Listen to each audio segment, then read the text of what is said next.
किसी भी आपराधिक प्रवृत्ति के व्यक्ति का मतगणना स्थल पर प्रवेश वंचित है और ऐसे आपराधिक प्रवृत्ति के लोग मतगणना एजेंट नहीं बनेंगे। डीएम नेहा शर्मा ने यह बात आज एक प्रेस वार्ता में कही।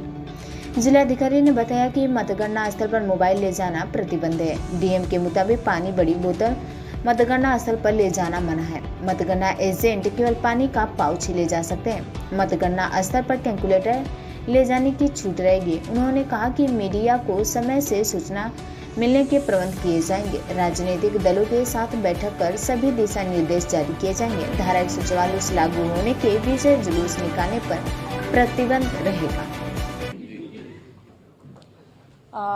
आप सभी को विदित है कि 10 मार्च 2022 को जनपद कानपुर नगर ही नहीं पूरे मतलब जितने भी निर्वाचन क्षेत्र हैं वहां पर मतगणना की दिनांक नियत की गई है निर्वाचन आयोग के द्वारा। और इस बारे में ये हमारा जो मंडी समिति स्थल है नौबस्ता में, उसमें ये पूरा मतगणना स्थल के रूप में निर्धारित हुआ है। वहीं पर स्ट्रांग रूम है और एक ही सेंटर है जहां पर मतगणना होनी है। उस सेंटर में 10 असेंबली कॉन्स्टिट्यूएंसीज के लिए 10 अलग अलग हॉल्स हैं, खुले हुए शेड्स हैं जिनको बैरिकेडिंग इत्यादि की व्यवस्था से सुरक्षित किया गया है। ये जो पूरा कार्यक्रम है ये सुबह 8 बजे से संपन्न होना शुरू होगा। हम लोगों ने जो ड्यूटी कार्मिकों की लगाई है उस ड्यूटी में जो लोगों को कार्मिक के रूप में मतगणना कार्मिक के रूप में कार्य करना है उन लोगों को आने के लिए 6 बजे के रिपोर्टिंग टाइम दिया हुआ है। इसमें मैं यह अवगत कराना चाहूँगी कि सुबह 7 बजे जो निर्वाचन के अभिकर्ता लगे हैं अलग अलग पॉलिटिकल पार्टीज़ के, उन एजेंट्स को भी उनकी आवक 7 बजे से सुनिश्चित की जाएगी। 7:30 हम लोग स्ट्रांग रूम ओपनिंग शुरू करेंगे जिसको पूर्णतः वीडियोग्राफ किया जाएगा और ये सभी कैंडिडेट्स और निर्वाचन अभिकर्ताओं की उपस्थिति में स्ट्रांग रूम ओपनिंग शुरू की जाएगी। 8 बजे से मतगणना का जो कार्यक्रम है वो इस समय से शुरू किया जाएगा। सबसे पहले पोस्टल बैलेट पर गणना जो है उसमें उसकी शुरुआत की जाएगी 8:30 से। आज 30 मिनट के बाद ईवीएम काउंटिंग जो है ईवीएम के राउंड शुरू होंगे। तो इस तरह की व्यवस्था माननीय निर्वाचन आयोग के निर्देशों के क्रम में की जा रही है। सुरक्षा व्यवस्थाओं के बारे में भी बताना चाहूँगी कि जो पूरे काउंटिंग हॉल्स हैं उनकी कॉर्डोनिंग जो है वो बैरिकेडिंग प्रॉपर्ली की गई है। इसमें एक वीवीपैट जो पर्ची मिलान के लिए 5 वीवीपैट्स जो हैं एंड में पेनल्टीमेट राउंड के बाद में जो मिलान होता है उस वीवीपैट पर्चियों के मिलान के लिए एक पिजन होल वाला केज भी बनाया गया है, उसकी भी व्यवस्था की गई है। और जो हमारे पोलिंग एजेंट्स के आने का रास्ता और जो मतगणना में लगे हुए पर्सनल हैं उनके लिए 2 अलग अलग रास्ते बनाए गए हैं और ये कहीं भी इंटरसेक्ट नहीं करते हैं।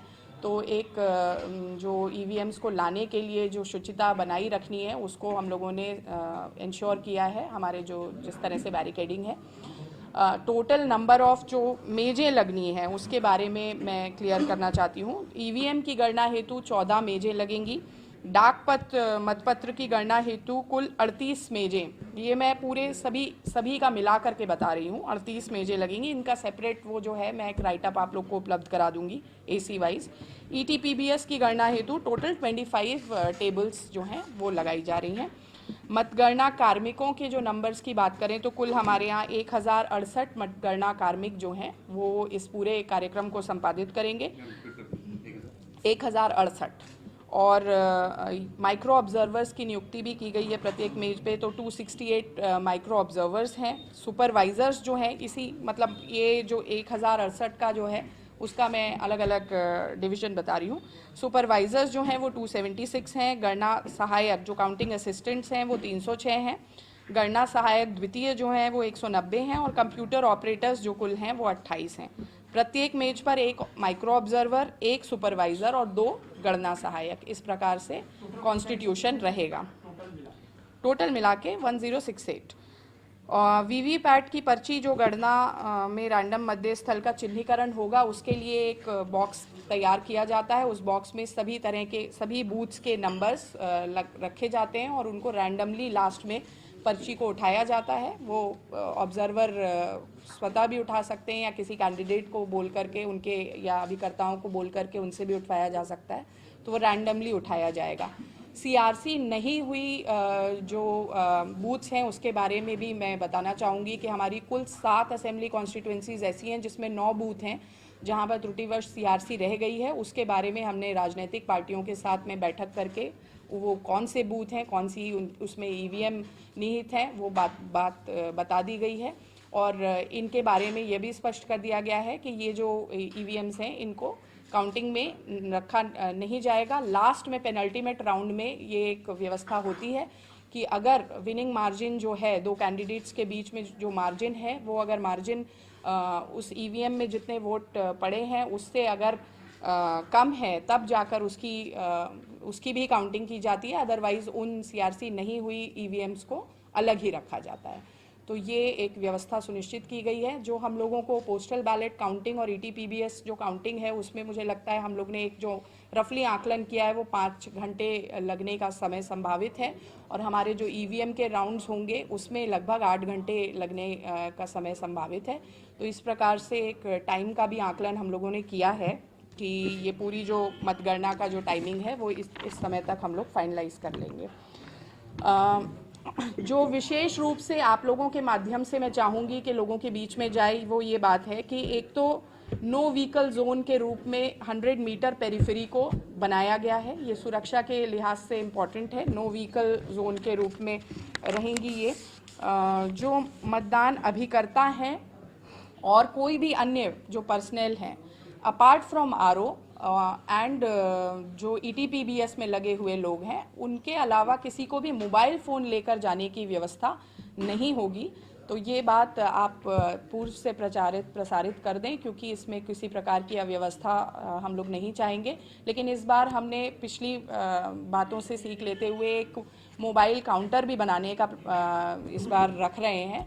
वो मंडी समिति का जो ऑफिस है उसमें एक मोबाइल काउंटर भी हम लोग बना के दे रहे हैं। कोई लोग मान लीजिए त्रुटिवश लेके भी आ जाते हैं तो उनको मोबाइल काउंटर जमा कराने की जो है जमा कराने की व्यवस्था दी जाएगी।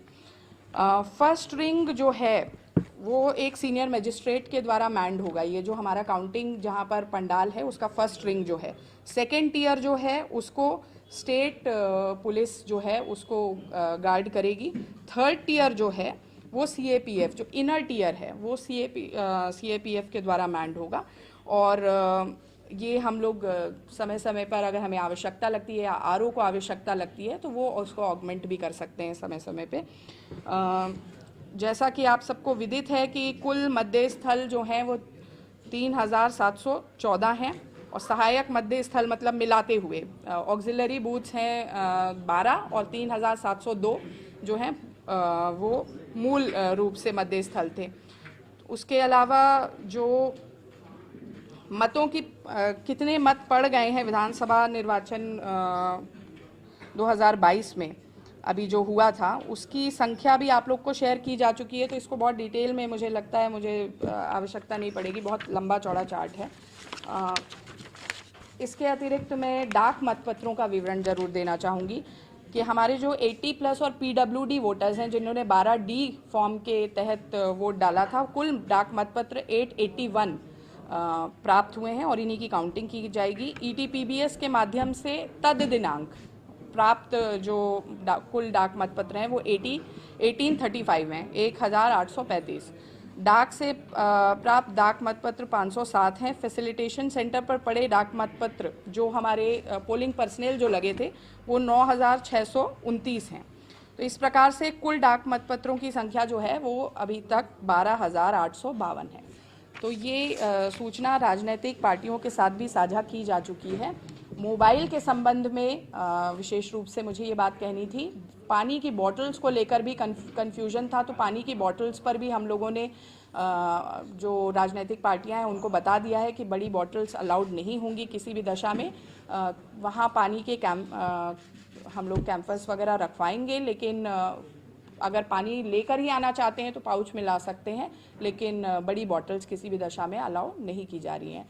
मैनुअल कैलकुलेटर्स हम लोग अलाउ कर रहे हैं जो हमारे काउंटिंग एजेंट्स हैं उनके लिए, क्योंकि मैनुअल कैलकुलेटर बहुत आवश्यक कई बार प्रतीत होता है, हैंड से दिक्कत होती है, लेकिन किसी भी दशा में वो मोबाइल बिल्ट नहीं हो, किसी तरह का उसमें इंटरनेट कनेक्शन बिल्ट वाला कोई ना हो, टैब ना हो, केवल और केवल जो कैलकुलेटर के रूप में चीज़ जो यूज़ हो सकती है वो ही अलाउ की जाएगी।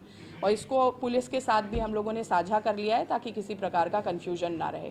एक बात मैं विशेष तौर पे रखना चाहूँगी कि कोई भी क्रिमिनल एंटीसीडेंट्स वाले काउंटिंग एजेंट्स पर पूर्णतः, क्योंकि पुलिस की आख्या के आधार पे ही हम काउंटिंग एजेंट्स बनाते हैं और वो बनाए जा चुके हैं, वो D-3 पे फाइनलाइज भी हो गई है वो लिस्ट। तो कुछ जगहों पर हम लोगों को रिजेक्शन भी करने पड़े हैं, जो ऐसे लोग थे जो क्रिमिनल हिस्ट्री है। तो इस बात को आपके माध्यम से पुनः इसको रिट्रेट करना चाहूँगी कि क्रिमिनल एंटीसीडेंट्स वाले काउंटिंग एजेंट्स को बिल्कुल भी परमिशन नहीं दी गई है, और इसको लेकर के अगर कोई बात या व्यवस्था होती है तो उस पर आप भी इस बात को रखने का प्रयास करें कि ये बिल्कुल मनाही है और उसको मालूम है, लेकिन वहाँ से कुछ लोग आए थे, उनको चेंज किया गया है। जी। कितने एजेंट एक मतलब विधानसभा में अंदर जा सकते हैं एक पार्टी के? एक विधानसभा में कुल मेजों पर होते हैं जो एजेंट्स, तो 14 मेज पर 14 एक एजेंट हो गया, एक आरओ टेबल पे हो गया, एक आपका ETPBS की 2-3 टेबलें मान लीजिए लग भी रही हैं तो भी एक ही रहेगा, और एक पोस्टल बैलेट काउंटिंग के लिए रहेगा। हाँ, 17 मिनिमम, प्लस हमने रिजर्व भी कुछ दिए हैं इन केस किसी को ये आरओ ने अपने विवेकानुसार रिजर्व भी दिए हैं जहां मांग की गई है। कहीं रिप्लेसमेंट हो गया, किसी की तबीयत ठीक नहीं है तो रिप्लेस कर सकते हैं। हर बार एक दिक्कत आती है, क्योंकि पिछली बार भी आई थी कि हम लोगों का एक अलग काउंटर होता है। जी। तो वहाँ तक तो मोबाइल पिछली बार पहले नहीं लेने दिया, फिर वो हल्ला हुआ तो DM ने फिर अलाउ कराया था। पिछले कोई आदेश अगर आएगा तो उसका भी हम लोग अनुपालन करेंगे। आप और बताएंगे कि वो उसमें केज रखाया जाएगा उसमें? वो एक्चुअली जो वीवीपैट की पर्चियां मिलान होती हैं वो अलग से वायर मैश करके, मतलब छोटा पिंजड़ा नुमा बनाया जाता है बैठने का, ताकि उसमें पर्चियों पे हाथापाई ना हो सके या कोई छू ना सके उनको। तो वो एक जैसा जो टेबल होती है ना उसी, हाँ, हर विधानसभा में पहली टेबल ही तो उसको क्रिएट कर देते हैं।